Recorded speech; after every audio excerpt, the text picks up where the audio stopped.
Hey, Trevor. How you doing, my man? Good, buddy. How you doing, brother? I'm good. How you feeling? With my hands. What's that? With my hands. That's how I'm feeling. It's an old joke from my dad. I still keep using it to this day, man. Feeling good because a lot of people don't know this interview was supposed to take place days ago, but a herniated disc landed me in the ER. But I'm doing fantastic, and thank you so much for rescheduling and talking with me today. Oh, not a problem. Not a problem. So, Always a pleasure on my end. likewise, brother. And we first met at a Cheap Trick concert in Delray Beach at Old School Square. Your publicist says, "Hey, I got to introduce you to this great artist." She hooked me up with Michael Goddard a few times. And, even though I'm a rock journalist, I come to find out that so many musicians are artists, Paul Stanley of Kiss, a great artist.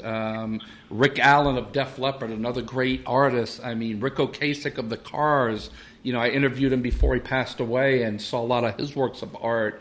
And it's amazing. And here you are, an amazing guy, inside and outside of the art world, and you paint just these amazing and great realistic rock icons on canvas, and so it all ties it together for me. Here we are, and I've known you ever since. I follow your work, and again, you're just amazing, man. Yeah. Well, and it's even a little bit more of a connection. So, I for a lot of years, I worked very closely with Goddard.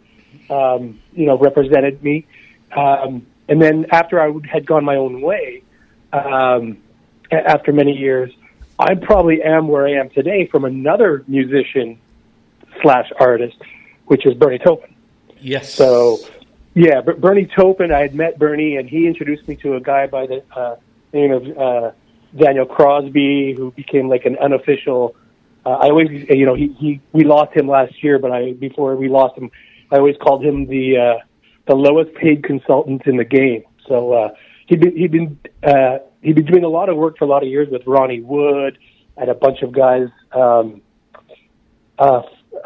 Fleetwood. He also worked a lot with these musicians slash artists. So yeah, I'm kind of am where today with a little bit of Goddard and a little bit of Bernie Taupin and a little bit of Daniel Crosby, and so yeah, it kind of took a little bit from everybody to get where I am, I guess.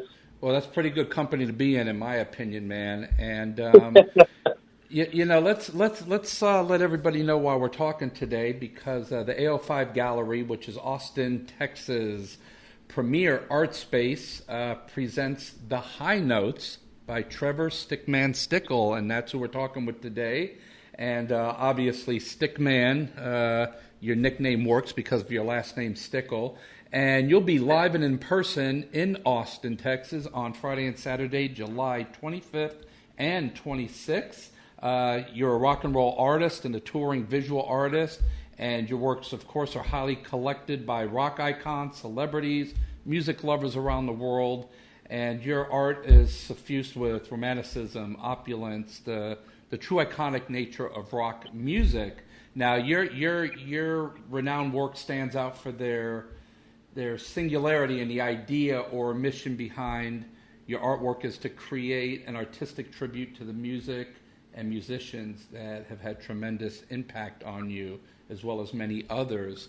Do you necessarily need to be a fan to paint the rock icon?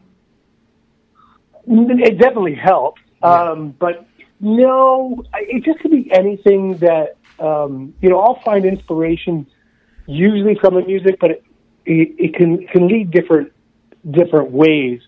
A good example is that I didn't know a ton about jazz for a lot of years, and I still don't know a ton about it. But we were doing a filming project, and we were doing a location scout, and I got to go to this like super famous jazz club in the town that I live, Edmonton, Alberta, and got a private tour, and then we got to stay for the show after, and they took me to the band room, which like Robert Plant's been in there and David Bowie's been in there, and it's just like this really iconic space. And I came out of there without being a huge jazz fan, but I had an amazing night. So then, I came home and got into jazz a little bit and started painting some of that. So although I'd never consider myself a jazz aficionado, there's these little tidbits that you get inspired by. Mm-hmm. So it's just usually, regardless of what it is, it kind of just always ties back into music. I surround my entire life with music, so I guess it's pretty easy to find that. But yeah,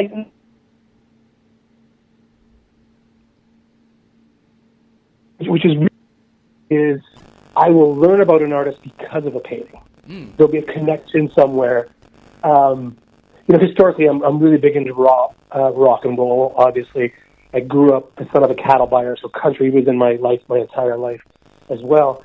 But every once in a while, we'll come across something like the Super Bowl with with Kendrick Lamar, and it was one of those instances that was very controversial on social media and stuff, and people arguing, was it good, was it bad, there was a message.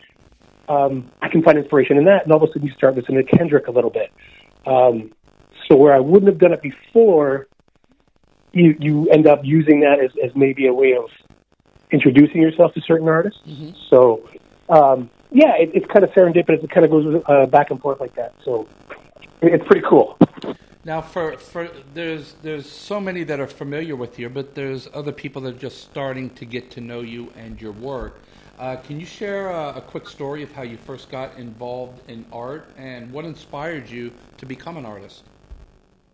Yeah, I started doing it really young. It was elementary school. It was something that I could just do at a very young age.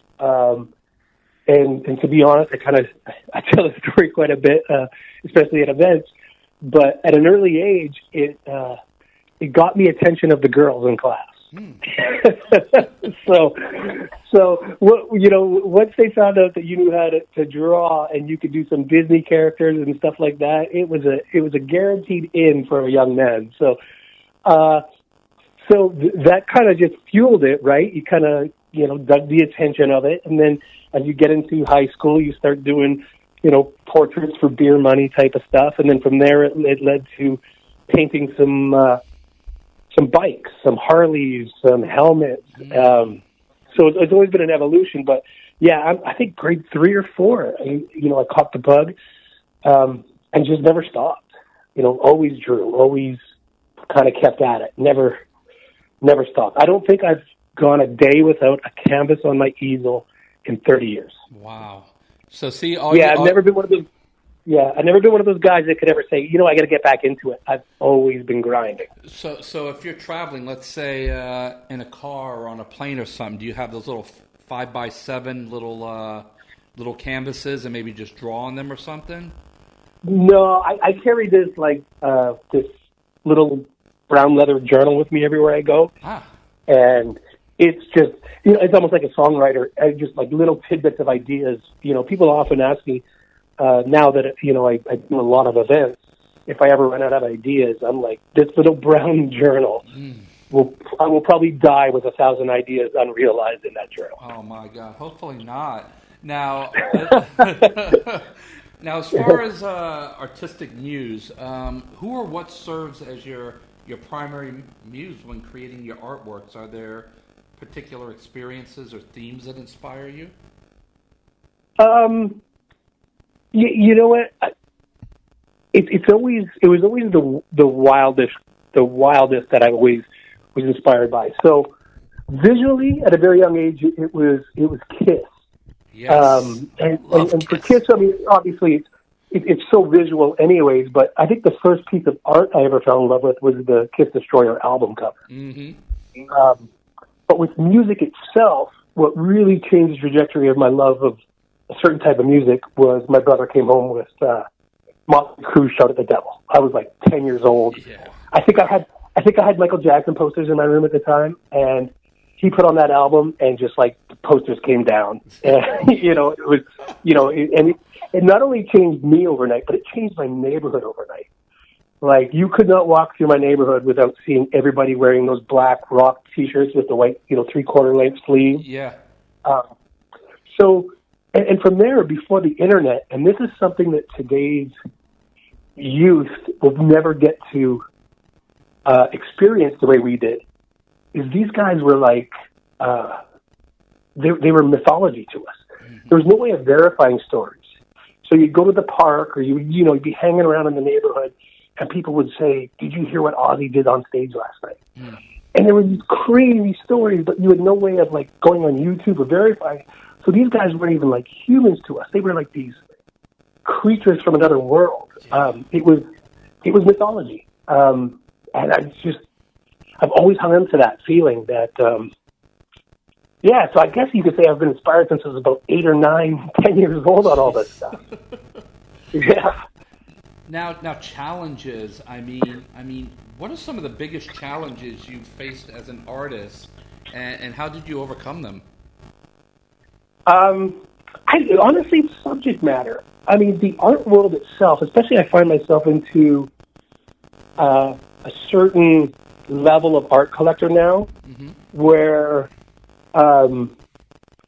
my work is a little bit more blue collar because it's rock and roll. But sometimes you find yourself in a higher brow gallery and stuff. So there's a little bit of a disconnect. I often say I used to paint a lot of real famous guitars. And this is kind of a good example.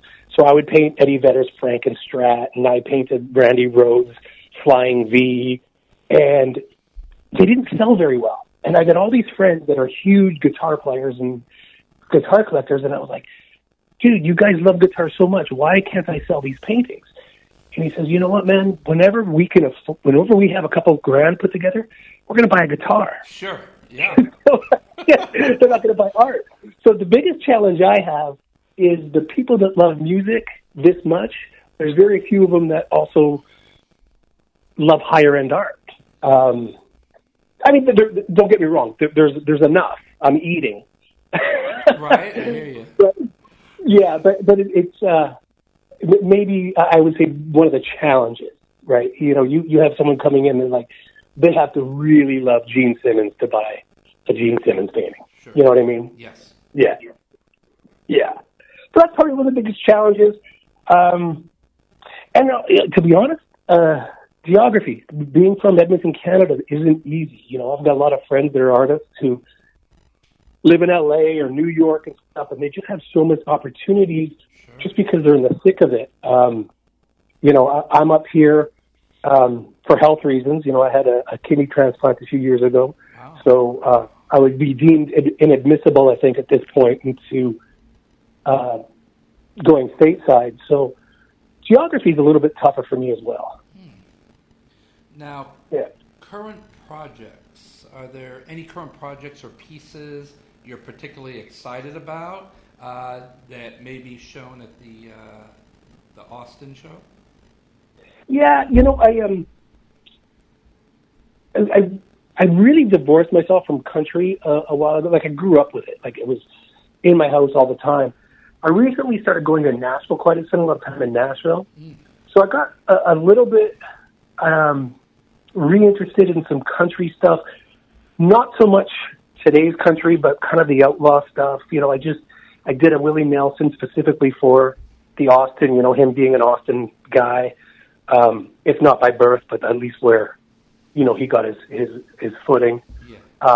He's, known as an Austin guy. So for this event, I did a Willie Nelson. So I wouldn't say I've been leaning towards country, but I've been kind of finding some of those legendary outlaw guys that have, if you listen to the old rock and rollers, I remember Keith Richards once said in an interview that they were nowhere near as wild as the old country guys. Yeah. When it comes to being on the road, he said those guys were legendary on the road. So, I kind of like I said earlier, with the wilder the better. I kind of just gravitate towards the outlaws. So are you saying that maybe we'll see some Waylon or maybe some Cash in the future? Yeah, I've done Cash before. I'd like to revisit them. I mean, it was a really good seller for mine. I can see myself doing a Wayland. Yeah, both of them, I would say as a guarantee at some point for sure. Yeah. Well, good. We look forward to that. I love country as well, man. Yeah, I mean, there's some real cool cats that really brought me into it. Sturgill Simpson, Stephen Wilson Jr., some of these newer guys as well. I don't know if you fit them in with the outlaw type of stuff, but very kind of a different take on country that I really like. Red Clay Strays, which I don't even know if you consider them country. They came, shooting into my universe last year too. So yeah, there's some cool stuff. You just gotta find it nowadays. Now, future aspirations, like looking ahead, what are your aspirations for your art career, and are there new mediums or styles you hope to explore? Like you do canvas and stuff, would you do guitars or drums or something completely different? Yeah, I mean, I've done some of that in the past. I've done some drum skins for some friends of mine that went to band when I was a little bit younger. I just did my first sculpture, actually. It was I didn't sculpt it. It was pieces that I kind of got put together, and then I painted it. And that recently sold and did pretty well at an auction. So I can see myself revisiting that. It was kind of fun. It was just like basically a shaped canvas for me, right? So that was kind of cool. My first experiment went pretty well with it. So I definitely see myself doing more of that. But the canvas is I'm a little bit of an analog, I don't do too much of the fancier stuff. There's a lot of people nowadays that use a lot of resins and use a lot of technology. I'm old school, man. I use a pencil, a paintbrush, and canvas. There's no AI. There's no digital works. There's no screen printing backgrounds. It's just, for me, it's just a white canvas and paint. So I'm a bit of a dinosaur in that regard, but it just that's what I know, and that's what I kind of becoming almost like a rolling tape for a musician, right? Kind of just doing it old school, and exactly. I just feel grounded in doing it that way. And it's what you know. Yeah, it's what I know, and I have trouble turning on my phone, let alone trying to figure out how to do what some of these artists are doing nowadays with digital stuff. So I'll stick with what I know. I hear you. Now, yeah. now, lastly, how do you hope your art will be perceived in the future, and what kind of impact do you wish to leave on the art community? You know what? I think, geez, I don't want to say I'm like Dave Grohl, but, Dave Grohl's always got this kind of like mission to never let that rebellion that rock and roll is die. That counterculture, that kind of gritty rock and roll. It is kind of less prevalent now than when I was young. I'd like to be that visual aspect of trying to keep that part of us alive. That Gen X, maybe early millennial, whatever. But just that rock and roll rebellion attitude. That counterculture that we had. I'd just like to see that grit and try and kind of be the visual aspect to that kind of movement, or keeping a little bit of that alive. Now let's remind everyone, today we're talking with Trevor Stickman Stickel, and he'll be at the AO5 Gallery, which is Austin's premier art space. And this is, now let me ask you about this while I'm on this, the high notes. What is the story behind that? It's just a little bit of wordplay. Every time that we do a tour, we come up with something that is musically based. And just the high notes just kind of fit that. We always like to play around with a little bit that there's going to be a very musical aspect to visual artwork. So Not too deep on that one. We'll use stuff like Face the Music we've used at one time. Sometimes we'll use some cool tunes. I got one in Edmonton that's Disposable Heroes tour, stuff like that. Yeah. So it's just some cool wordplay that we like to name these things. Yeah, it's kind of like doing an album cover title or a rock tour or something. They give these great names for them. So that's cool. I respect that, man. That's awesome. Yeah, dude. I pattern career almost like a band. I do like band posters, and I approach it like a band because that's what I know. I don't know much, about art. I know what I like, and when people come up to me and they'll be like, what do you think of, they'll say some obscure artist or whatever, what do you think of this artist? And I'll be dumbfounded, like, I don't know, does he play bass? Like, if you ask me about, Picasso or Rembrandt and stuff like that, I'll be like, dude, I have no idea what you're talking about. Right. But if you want to talk about music, I mean, I'll sit there and talk with you all day long. Yeah. So I'm a little bit outside of I'm doing hand quotes, art world sort of thing when it comes to that. I'm definitely the furthest thing from an art history type guy. Mm-hmm. But definitely would hold my own in Rock and Roll Jeopardy. Heard that. Hell yeah, man. Dude, I just want to thank you so much again for rescheduling, taking the time to talk with me today. And again, you're going to be at the AO5 Gallery in Austin, Texas, Friday, Saturday, July 25th and 26th. And, of course, your art's going to be available for purchase.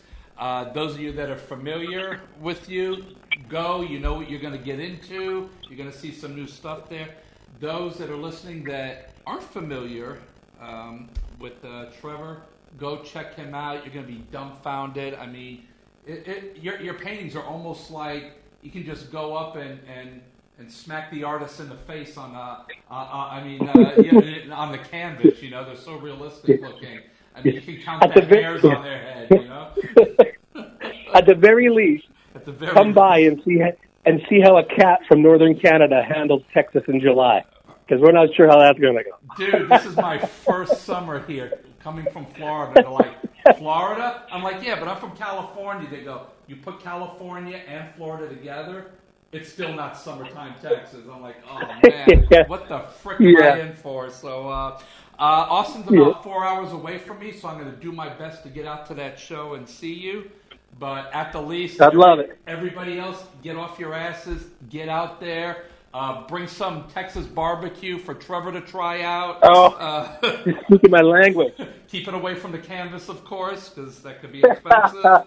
And, man, thank you so much again for talking with us. And I appreciate you, buddy. And I hope to see you there. If not, I hope to see you soon, man.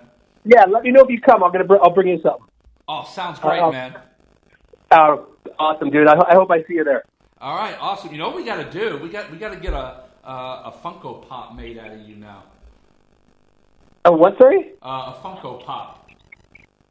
Those little, you got to look up Funko Pop. They have one for every freaking rock musician, every actor. Really? Yeah, the Seinfeld cast, the Office cast. We need to get one made for you, man. The Trevor Stickel Stickman, or maybe even the Stickman logo would be a great Funko Pop. I'll check it out. Maybe either it missed me generationally, or it could be a geography thing. Maybe we don't have them this far north. I don't know, but I'll check it out. I'm gonna send you a link. I'll text it to you, and you can check them out. But they're pretty cool, man. Love it. All right, boss. I'll see you later. Take care. Safe travels, and we'll see you soon in Austin, brother. You bet, man. All right. Cheers. Talk later. Okay. Bye.